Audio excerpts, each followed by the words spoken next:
Bozali Bongo André qui a Sentinel TV avec Proverbe 30-30 Tolobaki était ti bakope sa ba résultat ya dialogue nde tozongeli programme na biso ya petit déjeuner mais pour le moment tous en spécialisé na makambu ya Congo ba news oyo ezoleka na Congo basango ya Congo ya lelo eloka liboso Frank Diongo Aouti Kozala condamné à 5 ans for nothing.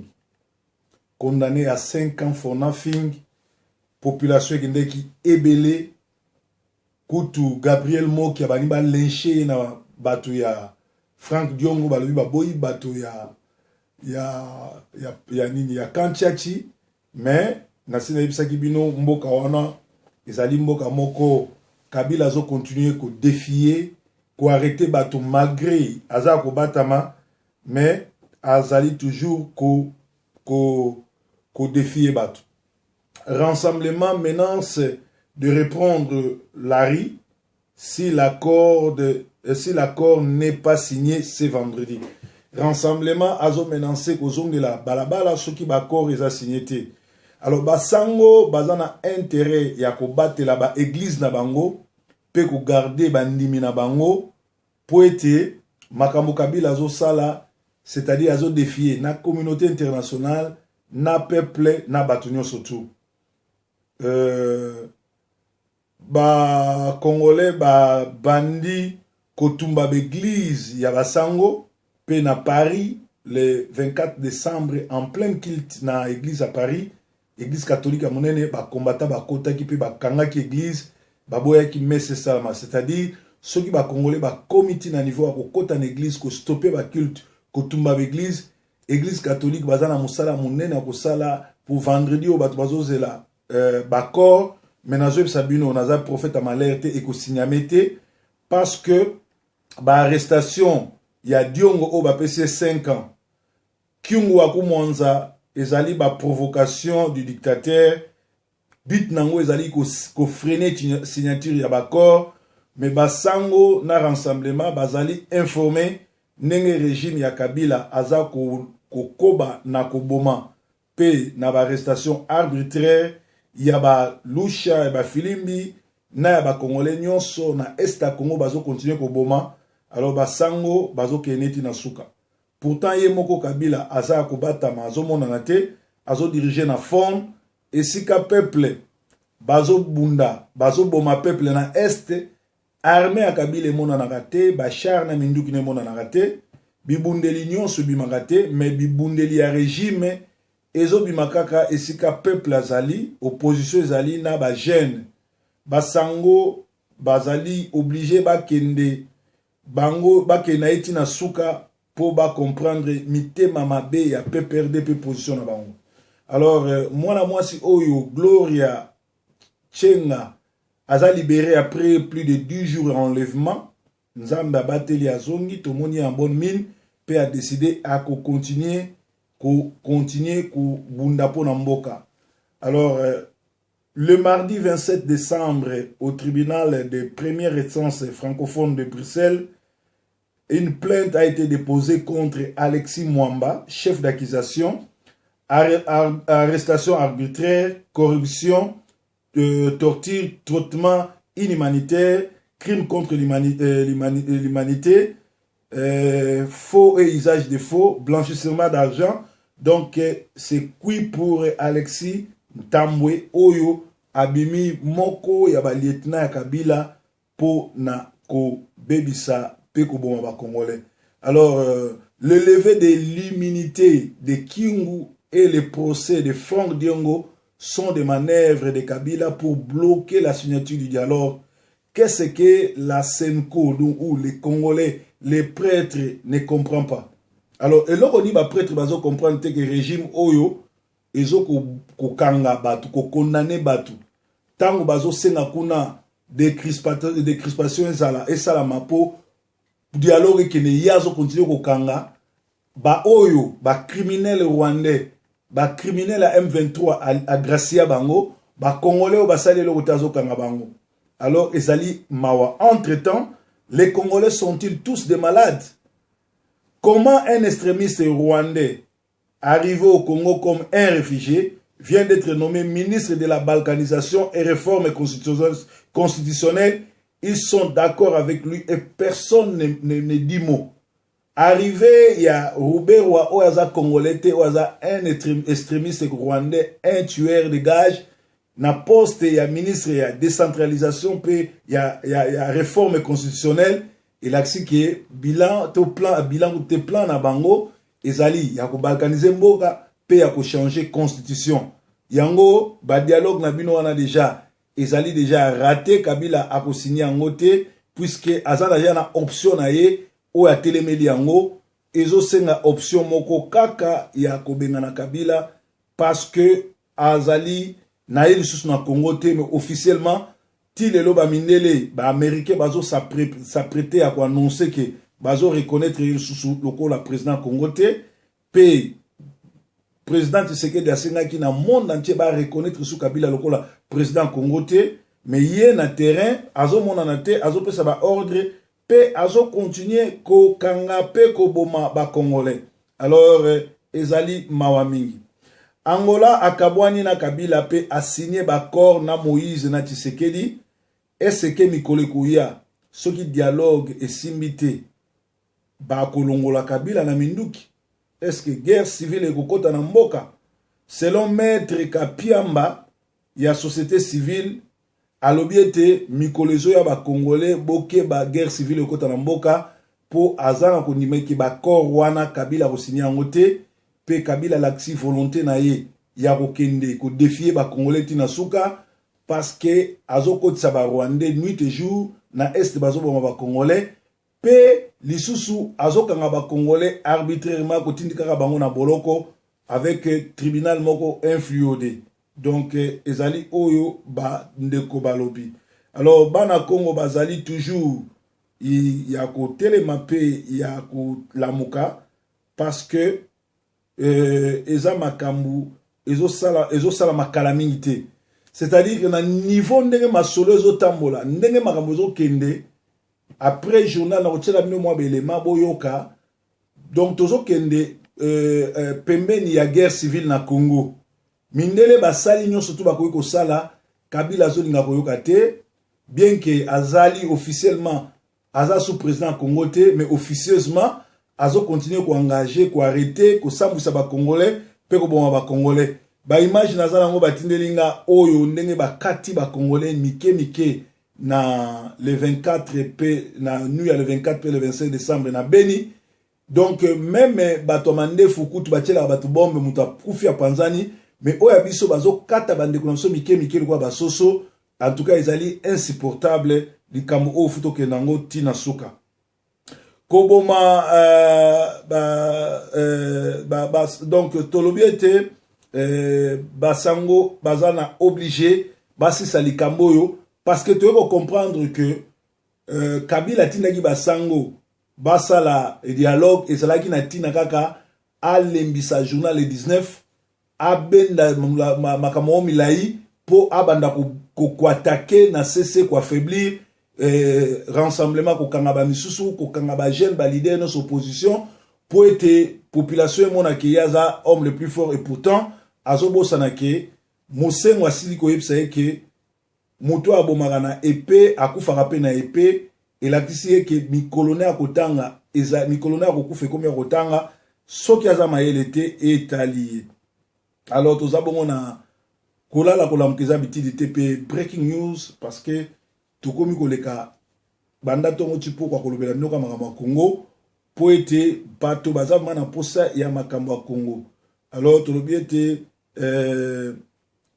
bana Congo bozala kolamuka boye balika moko ba mobutiste oyo bazali pembeni ya muziki ya Kabila so botali bie Kabila ama ele mukuse papa moboko ne muze Kabila bato tout bayaka na ye entourage na ye ata moko azala so pembeni na Kabila te à part aventurier ya Cheo Kitundu azwa ba mobutiste ba oyo bazalaka pembeni ba loka ba corbillard musana bango ke no mema bato na cimetière ba entourailler pe bazo sala tout ba objectif na bango yali ba mema Kabila ti ba ke no kundaye Alors, il y a à comprendre que bazo met tout droit dans le cimetière pour bango ba mesana ndengwana.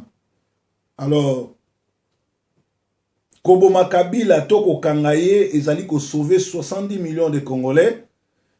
Na nzela awa na bisa ibino ke ba chaîne ebele ya télévision pe internet et sombami. Na uta ko bisa bino bolanda ka lisusu Jésus Christivité parce que auti ko so mbongo ebele po ate ya mate ya o ate wana que sur le Congo que chrétien a koki ko bundate et pourtant na Israël ba bundaka pe Bible banda na Genèse tina Apocalypse zotali sapsone ni nzambe abundana ba ennemi ya Israël a extermina ba pays a boma bato likolo ko protéger Israël. Alors ekamusinga mate ya lelo na yoka ke mo Kristo akoki ko bundisa ennemi te atika ba ko bomaye donc ezali moto azwi mbongo ebele elaksi ke azali corrompu pe ayebi parole te azana problème ya interprétation ya écriture na lansaki yé appel na tikaki numéro nanga abenganga pour na délivrance sokaza humble akosala ngo mais sokaza humble te etali. Alors tolobi ete moko na bango so ezali sango ya Congo yeba ke na RDC tozana ni Hutu ni Tutsi congolais. Tous ceux qui se font passer pour des Tutsi ou bien Hutu congolais, ce sont des criminels rwandais infiltrés au Congo qui font des dégâts, des crimes, et un jour la justice mettra la main sur eux, on va les juger sur tous les crimes. Alors fais gaffe, et si l'ANER t'a payé pour que tu puisses raconter des histoires, et pourtant sache-les que nous sommes bien éveillés, nous te jugerons un jour par rapport à toutes tes vidéos que tu es en train de partager. Alors, Ezali Mawami, Gabriel Mokia azui lumbe na bafana ya Frank Diongo lelo avant a kota na nini avant l'era kende ki masolo ya nini nazo ya m'appelle moko awa. Alors bonsoir.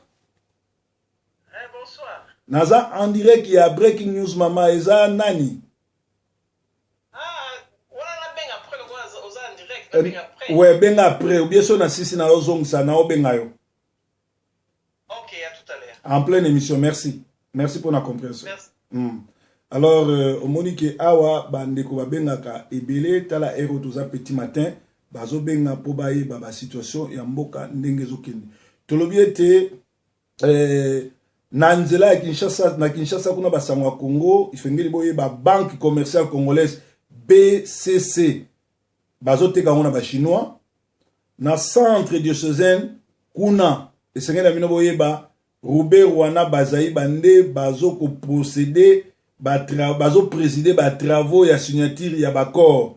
Comment bokoyi konima un réfugié, un criminel qui n'a ni l'influence dans la rue, qui n'est pas connu mais qui a ses gardes-corps rwandais tout autour de lui puisse présider baccord ya oizo engagé mboka. Donc bokeba ezana batu ya mabe mingi o bakoti na Congo oyo bazo sala misala mabe oyo baza benemi ya Congo.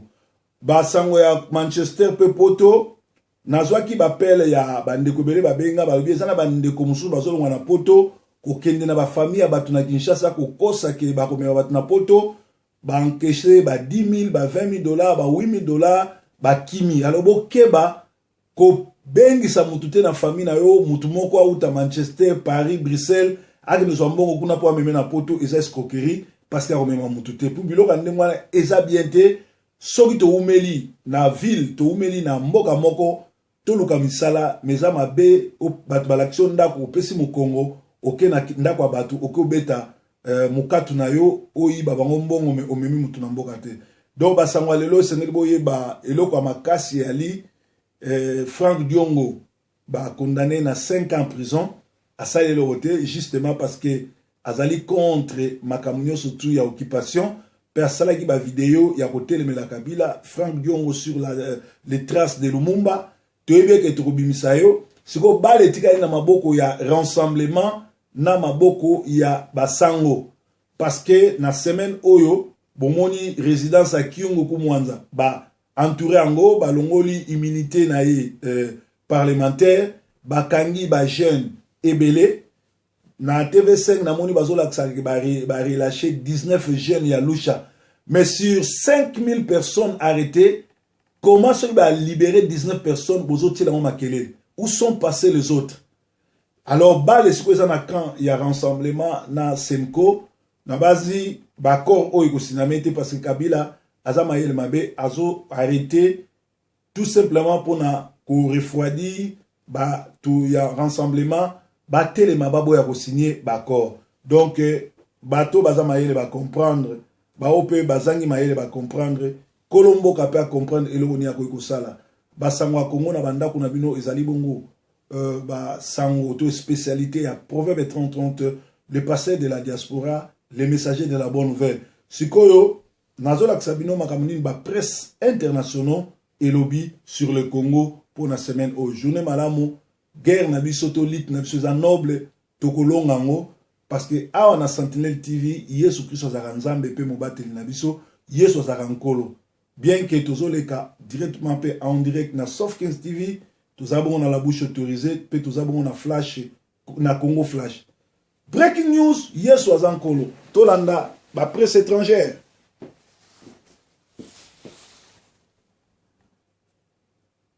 Sites comme les Occidentaux, par exemple, on l'en fait à travers des sanctions, n'est pas encore venu de la région. Jason Stearns, merci beaucoup. Merci à vous. La République démocratique du Congo. L'Angola a été impliquée en RDC depuis la prise de pouvoir du père de l'actuel président Laurent Désiré Kabila en 1997. L'Angola d'ailleurs a joué un rôle important dans le soutien de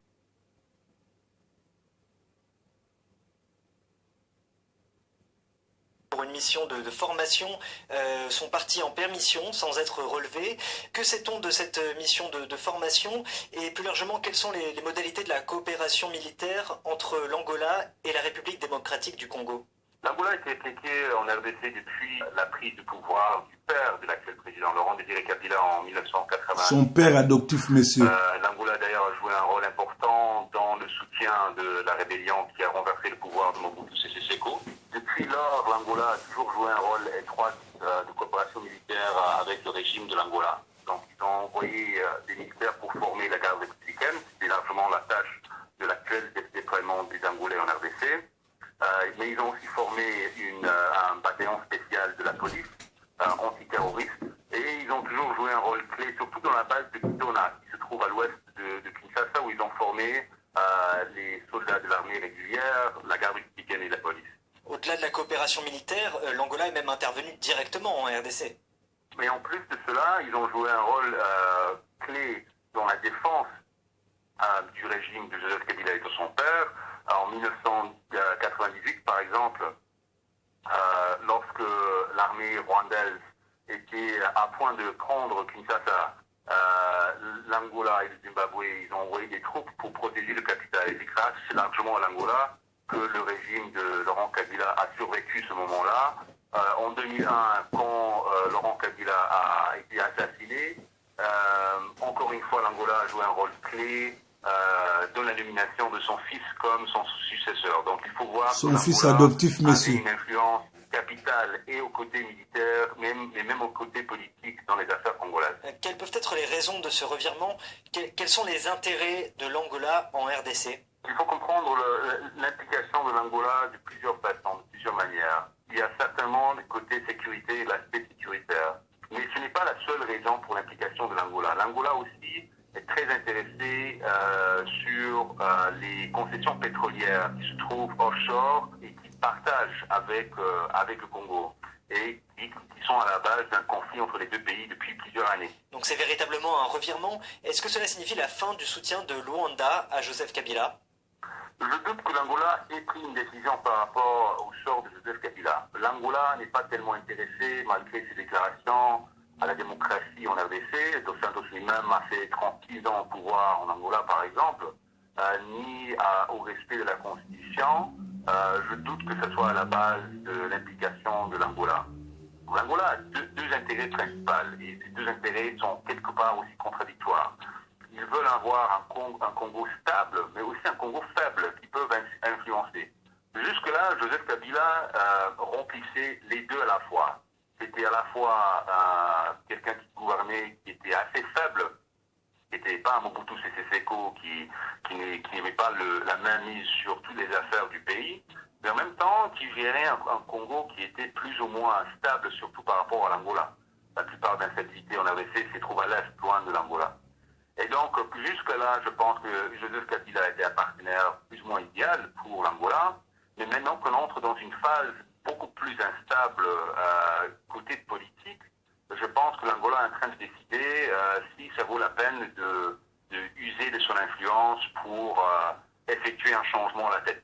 Est-ce que l'Angola pourrait choisir de soutenir l'opposition congolaise? Pendant les élections en 2011, il y avait un rapprochement entre l'Angola et l'opposition.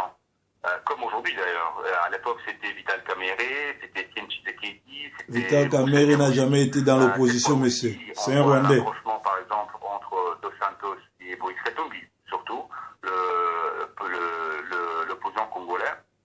Et je ne pense pas que ce soit un soutien, une décision aussi, un rapprochement définitif, que ce soit leur choix, mais c'est un moment très, très sensible pour Joseph Kabila, je pense. Est-ce que ça signifie que le risque dorénavant pour la RDC, c'est de se retrouver de plus en plus isolé sur le plan régional?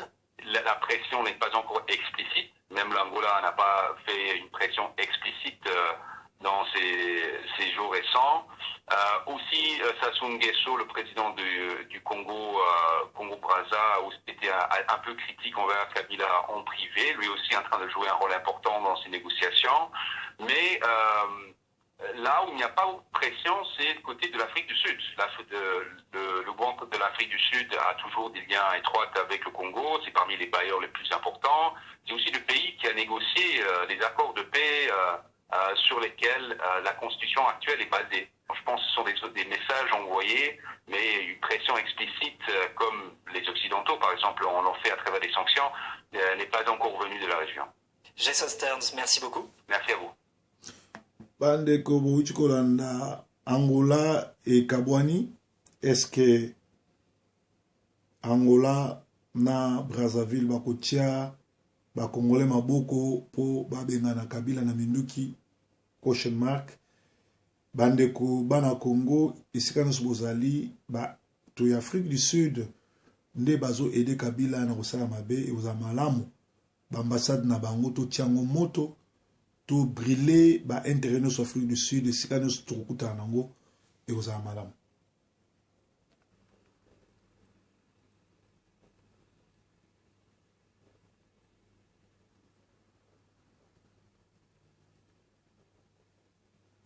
Le nouveau héros national Franck Diongo, arrêté pour 5 ans et pourtant c'est un innocent. Cour suprême des aventuriers. Noël 23 morts, en réalité c'est 80 morts à Beni. Pourquoi Kanyama n'a pas géré garde républicain qui a sécurisé Benité? Azarouas Rouberwa, un tueur tout rwandais, le surmoteur de l'occupation rwandaise à Kinshasa et devant la classe politique congolaise. Tala ba combattant n'enge ba quitté l'église catholique le 24 décembre. Ba combattant ba quitté l'église.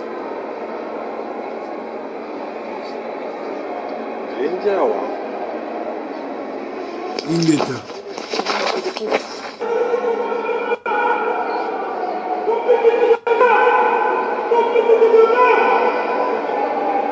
Ba catholique il faut que ba parce que ba résistant ba comme ko boto la l'église.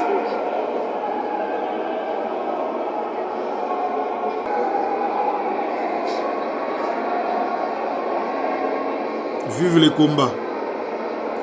Vive la RDC.